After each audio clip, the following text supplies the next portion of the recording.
you didn't just read about him, you actually knew him. He wrote you a very personal letter in May, and I think you just spoke to him recently, am I right?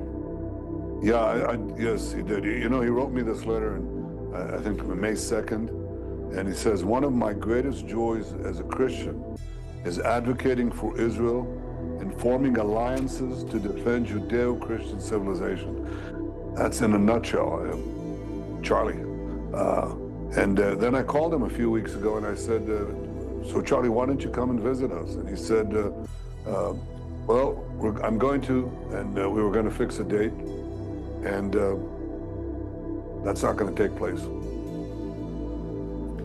Charlie really regretted seeing Israel losing some support around the world. I think that was one of the reasons, you know, that I think that he wanted to speak to you or wanted to write to you, because, you know, he knows, you know, how much Israel is suffering in the world, and how some institutions like the UN make it very difficult for Israel on top of everything else. Well, he talked about that in the letter. He said, it pains me to see support for Israel slip away.